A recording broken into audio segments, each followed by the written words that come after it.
Hey everybody, I am back with another video, this time recapping a few items that I've picked up over the last week and a half, 2 weeks.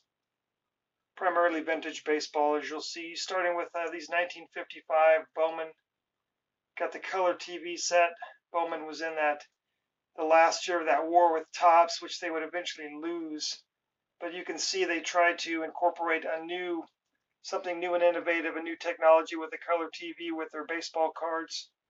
Ultimately, they didn't survive, but love this set. Those difficult wood grain edges and corners. Nice Sherm Lawler there for the Sherm Lawler collection. All these were just considered common cards. And then the Billy Pierce. That one actually has a little bit of a ding on the corners, not as clean as some of the other ones, but still really cool card. Now coming down here to some Topps. Staying in the 50s at 1959 Topps Orlando Cepeda All-Star. It's an excellent 5. It's fairly good corners and edges on that. It's just the centering top to bottom that's holding it back. Cool picture of him stretching out at first base. Kind of what's similar to his 58 All-Star or his 58 rookie card. That's a really cool card. Been looking to pick that up for a while. Just got it in an excellent 5 because I didn't need to pay the big bucks to get it in a higher grade. And then a couple more commons from my 1960 set. Julio Navarro rookie, Billy O'Dell, Cal Neiman. And then all the way up to the late 60s. Now, I don't typically show a lot of Bob Gibson cards because I have such a good collection. I very rarely find something that I need. I did not have the O-Pee-Chee Decal Edge from 1969, so I picked this up and to buy it now, or the seller accepted my best offer. And a really cool little card. The back on these O-Pee-Chee are blank compared to the Decal Edge for Topps for 69. And as well, the decal is a little bit different. The edge is a little bit more like a torn look as opposed to the manufactured cut look of the Topps. But same photo and very similar, but just a different variation that I'm glad to finally have picked up. Moving on here to the 70s. Like the 1970 set, it's becoming more and more popular. I bet the popularity will only increase as next year's Heritage comes out in this 70 design. So you've got the NLCS Game 1 winner. This set's primarily a portrait set, so I always love it when I can see these action shots. I love that shot of Tom Seaver Game 1. The ball's just exploding off his hand.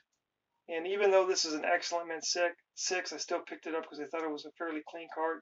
Corner's a little dinged up maybe on the bottom right, but overall not bad. Things are just getting expensive, you know, and you want to have as many cards as you can. You just got to make sacrifices. And typically I like to get these in near Mint 7s or higher, but lately I've been compromising a little bit just because I want to get the card and I don't want to pay what it's costing for the near Mint 7s. Same issue with this Hank Aaron, although this one has way better edges, corners. It's the centering that's holding this one back, which not uncommon for those 1970s sporting new All-Stars. Centering is tough on those. Have this card raw, but it's got a bad surface crease in it, so glad to finally pick this one up for the Hank Aaron collection. Always like that Sporting News All-Stars from 61 and here in 72.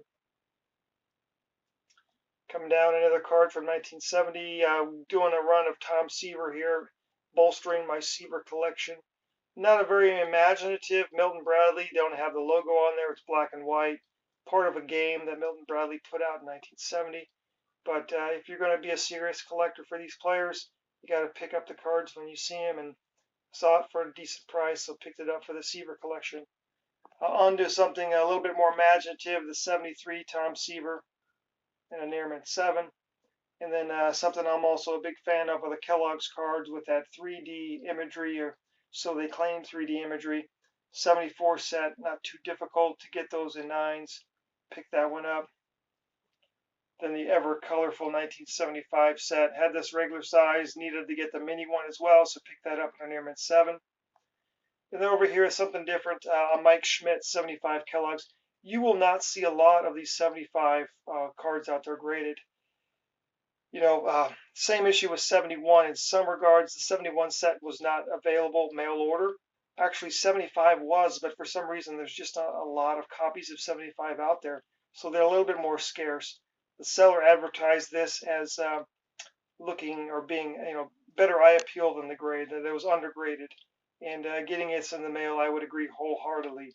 Got a lot of the Kellogg's cards, and let me tell you that this 6 doesn't look a whole lot different than the 9 I just showed you with Tom Seaver. So a really cool Mike Schmidt card. Glad to have it. Then the last 3 cards I want to show you focus a little bit on some vintage football and one modern football card.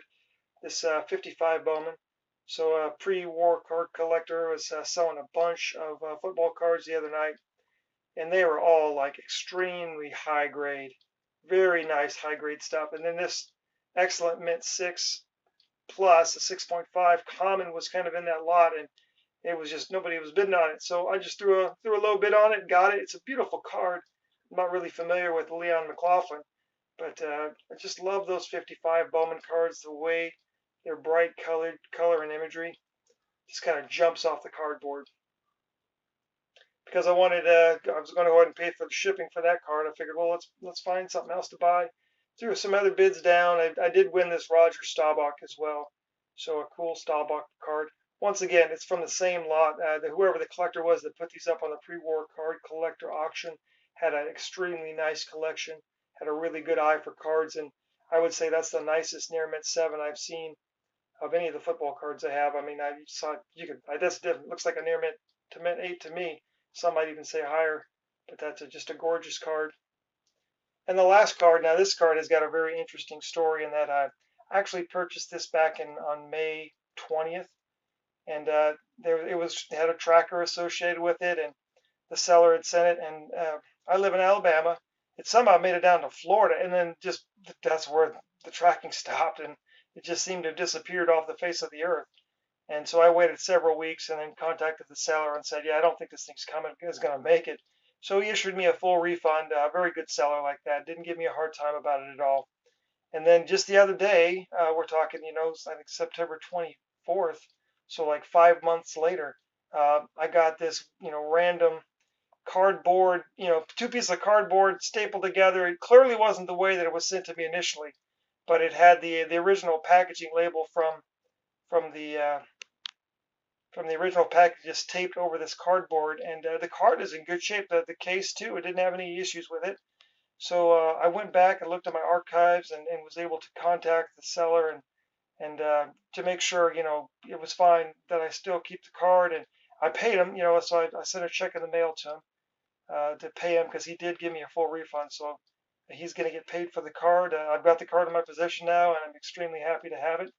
It's from Marino's rookie year, '84. And that instant replay, or I guess you could kind of call it an action card of him, really cool and really nice in that mint 9 grade. So that is the recap for the last week and a half, 2 weeks. Once again, everybody, I appreciate your posts and comments, and I will talk to you again soon.